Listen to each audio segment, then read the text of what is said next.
तो आज का हमारा अगला टॉपिक है अकबर। ठीक है, आज हम पढ़ेंगे अकबर 1556 से 1605 ईस्वी तक। ठीक है, किसका? अकबर का शासनकाल रहा। ठीक है, अकबर का जन्म 1542 ईस्वी में अमरकोट के राणा वीर साल के महल में हुआ था। अकबर का जन्म कहाँ हुआ था? अमरकोट के राणा वीर साल के महल में 1542 में। ठीक है, 9 वर्ष की अवस्था में अकबर गजनी का सूबेदार बना। ठीक है, 9 वर्ष की अवस्था में अकबर गजनी का सूबेदार बना। ठीक है, सरहिंद जीतने के बाद 1555 ईस्वी में हुमायूं ने अकबर को युवराज घोषित किया। ठीक है, सरहिंद जीतने के बाद 1555 ईस्वी में हुमायूं ने अकबर को युवराज घोषित किया। ठीक है, तुर्क सेनापति बैरम खां को युवराज अकबर का संरक्षक घोषित किया गया। ठीक है, तुर्क सेनापति कौन था? बैरम खां को उसे अकबर का संरक्षक घोषित किया। ठीक है, 1556 में कालानौर में अकबर का राज्याभिषेक हुआ। ठीक है, राज्याभिषेक कब हुआ? 1556 ईस्वी में। ठीक है, और उसको युवराज कब घोषित किया? 1555 ईस्वी में। ठीक है, बादशाह गाजी की उपाधि के साथ अकबर राज सिंहासन पर बैठा। ठीक है, काय की उपाधि के बाद? बादशाह गाजी की उपाधि के बाद अकबर राज सिंहासन पर बैठा। ठीक है, सम्राट बनने पर अकबर ने बैरम खां को खान ए खाना की उपाधि दी। किसे दी? बैरम खां को। काय की?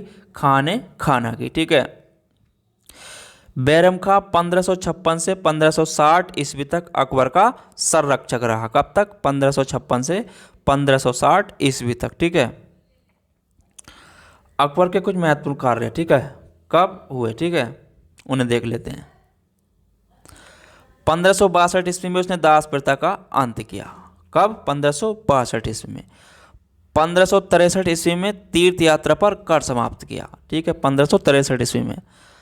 1564 ईस्वी में जजिया कर की समाप्ति कब करी? 1564 ईस्वी में। ठीक है, 1571 में फतेहपुर सीकरी की स्थापना तथा राजधानी का आगरा से फतेहपुर सीकरी स्थानांतरण कब हुआ? 1571 में। ठीक है, 1575 ईस्वी में इबादत खाने की स्थापना कब करी? इबादत खाने की स्थापना 1575 ईस्वी में। ठीक है, 1579 ईस्वी में महाजर की घोषणा। ठीक है, 1580 ईस्वी में दहसाला प्रणाली या टोडरमल द्वारा लागू। ठीक है, 1582 ईस्वी में दीन ए इलाही धर्म की स्थापना। ठीक है, 1582 में क्या करा?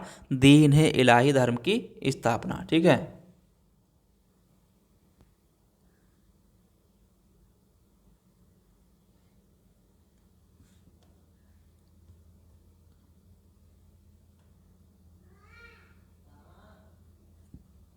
चलिए आगे।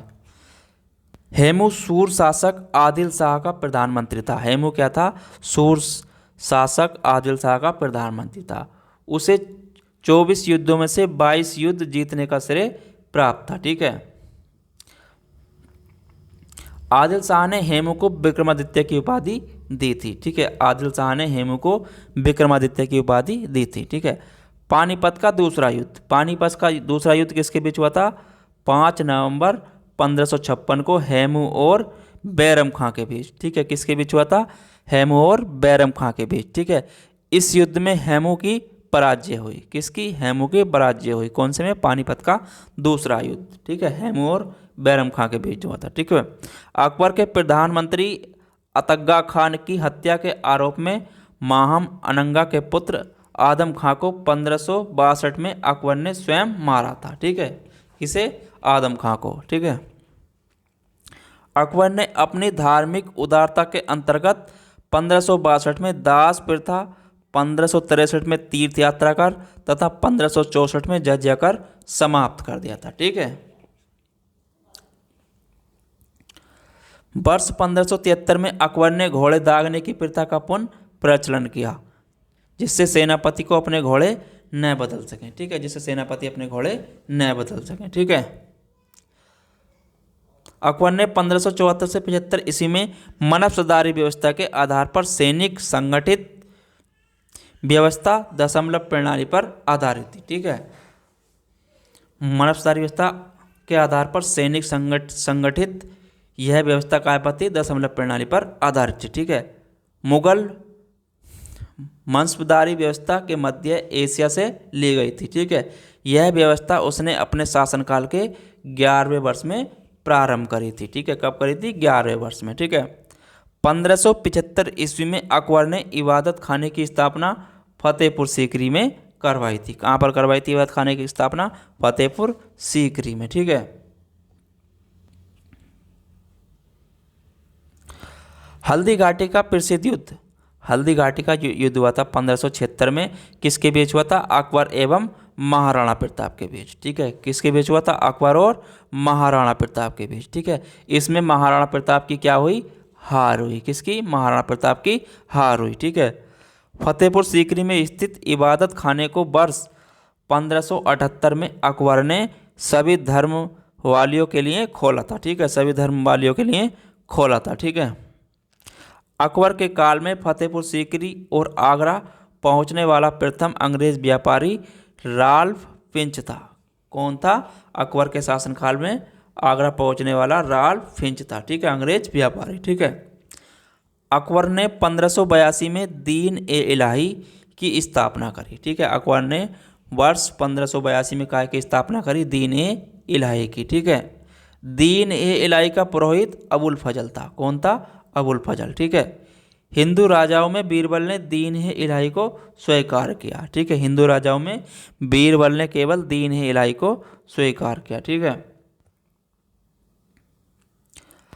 अकबर ने आगरा तथा लाहौर में ईसाइयों को गिरजाघर बनवाने की अनुमति प्रदान करी। किसने? अकबर ने आगरा तथा लाहौर में ईसाइयों को गिरजाघर। ठीक है, अन्य धर्मों में अकबर पर सर्वाधिक प्रभाव हिंदू धर्म का पड़ा। ठीक है, अन्य धर्मों में अकबर पर सर्वाधिक प्रभाव हिंदू धर्म का पड़ा। ठीक है, 1583 ईस्वी में अकबर ने इलाही संबत जारी किया। ठीक है, 1583 ईस्वी में क्या करा? अकबर ने इलाही संबत जारी किया। ठीक है, 1591 ईस्वी में अकबर ने खानादेश को जीत लिया। खानादेश को दक्षिण भारत का प्रवेश द्वार माना जाता है। ठीक है, 1591 ईस्वी में अकबर ने खानादेश को जीत लिया। खानादेश को दक्षिण भारत का प्रवेश द्वार माना जाता था। ठीक है, दक्षिण विजय के बाद अकबर ने सम्राट की उपाधि धारण करी। कब? दक्षिण विजय के बाद। ठीक है, सम्राट की उपाधि कब धारण करी? दक्षिण विजय के बाद। ठीक है, इबादत खाना का उद्देश्य प्रत्येक रविवार को धार्मिक विषयों पर खुला वाद विवाद था। ठीक है, इबादत खाने का उद्देश्य प्रत्येक रविवार पर धार्मिक विषयों पर खुला वाद विवाद था। ठीक है, अकबर ने महजरनामा जारी होने के बाद सुल्तान ए आदिल की एवं इमाम ए आदिल की उपाधि धारण करी। काय के? महजरनामा जारी होने के बाद। ठीक है, अबुल फजल ने अकबरनामा आईना ए अकबरी की रचना करी। काय की? अकबर ए आईना ए अकबरी और अकबरनामा किसने करी? अबुल फजल ने। ठीक है, भूमि के अकबर के शासनकाल में भूमि संबंधी सुधारों का श्रेय डोडरमल को जाता है। ठीक है, भूमि सुधारों का श्रेय किसे जाता है? डोडरमल को। ठीक है, तानसेन अकबर के नवरत्नों में से एक थे।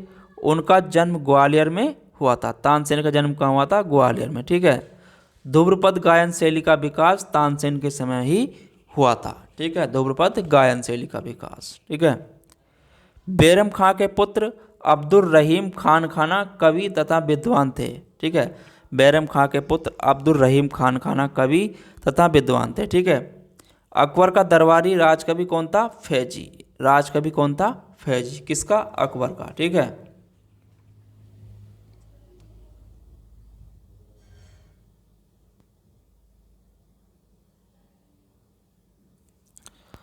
राजपूत राजा महाराणा प्रताप ने अकबर को अधीनता स्वीकार नहीं की। ठीक है, राजपूत राणा महाराणा प्रताप ने अकबर की अधीनता स्वीकार नहीं की। ठीक है, स्वेच्छा से अकबर की अधीनता स्वीकार करने वाला पहला राजपूत राजा बिहारीमल भारमल था। ठीक है, स्वेच्छा से अकबर की अधीनता स्वीकार करने वाला पहला राजपूत राजा बिहारीमल भारमल था। ठीक है, नवीन संप्रदाय दीन ए इलाही तौहीद ए इलाही का प्रधान पुरोहित अबुल फजल था। ठीक है, इस धर्म को हिंदुओं में केवल बीरबल ने ही इसे स्वीकार किया था। ठीक है, अकबर ने अपने नवरत्नों में से एक राजकवि फेजी की अध्यक्षता में एक अनुवाद विभाग की स्थापना करी। किसने? फेज अकबर ने। ठीक है। अकबर के शासनकाल में बदायूनी रामायण का अबुल फजल ने कालिया दमन का तथा फेजी ने लीलावती का फारसी में अनुवाद किया था। ठीक है। जैन साधु हरिविजय सूरी जो अकबर के दरबार में कुछ वर्षों तक रहा। ठीक है। जैन साधु हरिविजय जो अकबर के दरबार में रहा। ठीक है। जिसे जगत गुरु की उपाधि से सम्मानित किया गया था। ठीक है। जैन साधु हरिविजय सूरी को। ठीक है।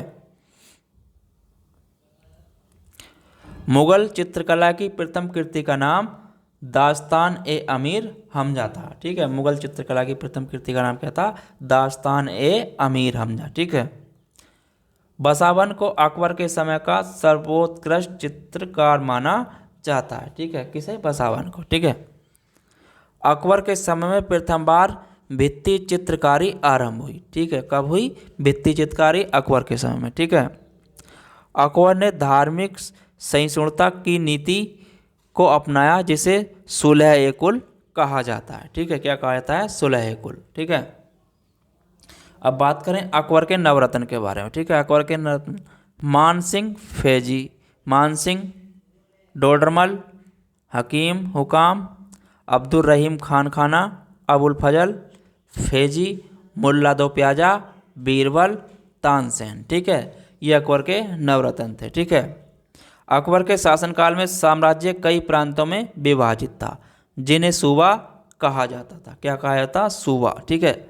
अकबर ने चित्रकला को एक विभाग के रूप में स्थापित किया। ठीक है। अकबर ने चित्रकला को एक विभाग के रूप में स्थापित किया। ठीक है। अकबर द्वारा बनाए गए इमारतों में आगरा स्थित लाल किला, फतेहपुर सीकरी स्थित बुलंद दरवाज़ा, जोधाबाई महल, पंच महल, मरियम महल, सुल्ताना महल प्रमुख है। ठीक है। अकबर द्वारा बनाए गए। ठीक है।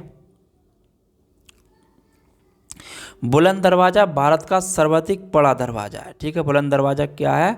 भारत का सबसे बड़ा दरवाज़ा। इसका निर्माण गुजरात विजय के उपलक्ष्य में करवाया गया था। काय का बुलंद दरवाज़ा निर्माण? गुजरात विजय के उपलक्ष्य में। ठीक है। अकबर के काल को हिंदी साहित्य का स्वर्णिम काल कहा जाता है। ठीक है। अकबर को हिंदी साहित्य का स्वर्णिम काल कहा जाता है। ठीक है। अकबर ने संगीत की शिक्षा लाल कलवंत से ली थी। काय से ली थी? लाल कलवंत से। काय की? संगीत की शिक्षा। ठीक है। तो आज का हमारा ये चैप्टर पूरा हुआ। ठीक है। फिर मिलेंगे आपको एक अगले नए चैप्टर पर। अगला टॉपिक रहेगा हमारा जहांगीर का शासनकाल। ठीक है। अब हम पढ़ेंगे अगले टॉपिक में जहांगीर के शासनकाल में। ठीक है। तो जब तक के लिए बने रहे हमारे चैनल पर। मिलेंगे आपको जल्दी ही। धन्यवाद।